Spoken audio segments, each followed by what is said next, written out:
ভারতের প্রতি অভিমানে চীনের দিকে ঝুঁকছে বাংলাদেশ। চীনের দিকে ঝুঁকছে আর ভারতের দিকে অভিমান। হেডলাইনটা কেমন কেমন জানি মনে হচ্ছে, কালবেলার খবর। চীন তো আগে থেকেই বাংলাদেশে সবচেয়ে বড় বড় ইনভেস্টমেন্টে তাদের ইনভেস্ট করছে, যেমন পদ্মা সেতু, তারপর নারায়ণগঞ্জে একটা গাড়ির কারখানা, সেটা এখনো শুরু করছে কিনা, তারপর আরও বিশাল বিশাল বড় বড় প্রজেক্ট এখনো চলমান আছে। বিস্তারিত পড়ব। ভারতের সঙ্গে কূটনৈতিক টানাপোড়েনের মোক্ষম সুযোগ নিয়েছে চীন। ও আর একটা বড় প্রজেক্ট হচ্ছে চীনের, সেটা হচ্ছে ঢাকায় যত পানি, ময়লা পানি আছে, ওই সব পানি নতুন করে ব্যবহারযোগ্য করা হচ্ছে। একটা কি একটা প্রজেক্ট করছে, সেটা হচ্ছে ঢাকার আফতাবনগরে। সেখানে গেলে ওই প্রজেক্টটা দেখা যায়। তো এরকম আরও বিশাল অনেক অনেক প্রজেক্ট আছে। ভারতের সঙ্গে কূটনৈতিক টানাপোড়েনের মোক্ষম সুযোগ নিয়েছে চীন। পরিস্থিতিকে কাজে লাগিয়ে বাংলাদেশকে আরও কাছে টানতে সক্রিয় হয়েছে দেশটি। হয়তো এরই ধারাবাহিকতায় বাংলাদেশের রাজনৈতিক দলগুলোকে সফরের আমন্ত্রণ জানিয়েছিল চীন। বিএনপির নেতৃত্বে 22 সদস্যের একটি প্রতিনিধি দল ইতিমধ্যে 10 দিনের সফরে চীন পৌঁছেছে।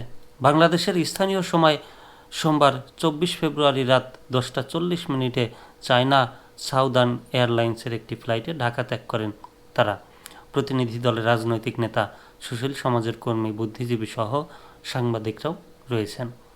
মঙ্গলবার 25 ফেব্রুয়ারি ব্রিটিশ সংবাদ মাধ্যম বিবিসি বাংলাদেশের রাজনৈতিক দলগুলোর চীন সফর নিয়ে একটি প্রতিবেদন প্রকাশ করেছে। চীন সফররত প্রতিনিধি দলের এক নেতা বিবিসিকে নিশ্চিত করেছেন, সফরকালে তারা চীনের সরকারি কর্মকর্তা এবং ক্ষমতাসীন কমিউনিস্ট পার্টির শীর্ষ নেতাদের সঙ্গে বৈঠক করবেন। বিশ্লেষকদের মতে সাম্প্রতিক সময়ে বাংলাদেশ ও ভারতের মধ্যে বিভিন্ন ইস্যুতে কূটনৈতিক উত্তেজনা ও দূরত্ব বৃদ্ধি পেয়েছে, যার সুযোগে চীন ঢাকার সঙ্গে সম্পর্ক আরও জোরদার করার চেষ্টা করছে। হাসিনার প্রত্যাপন্ন ইস্যুতে ভারত বাংলাদেশ টানাপোড়েন। বাংলাদেশ ও ভারতের মধ্যে অন্যতম বড় বিরোধের কারণ হচ্ছে গত বছরের 5 আগস্টের পর সাবেক প্রধানমন্ত্রী শেখ হাসিনার ভারতে আশ্রয় গ্রহণ। তার বিরুদ্ধে মানবাধিকার লঙ্ঘন ও অর্থ পাচারের অভিযোগ এনে বাংলাদেশ সরকার তাকে দেশে ফেরত পাঠানোর অনুরোধ করলেও দিল্লি সেই অনুরোধ প্রত্যাখ্যান করেছে।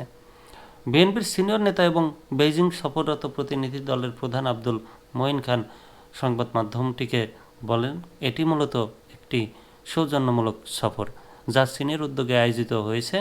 এটি গুরুত্বপূর্ণ কারণ এবার চীন এমন একটি দলকে আমন্ত্রণ জানিয়েছে যারা বাংলাদেশের বিভিন্ন রাজনৈতিক ও সামাজিক গোষ্ঠীর প্রতিনিধিত্ব করছে।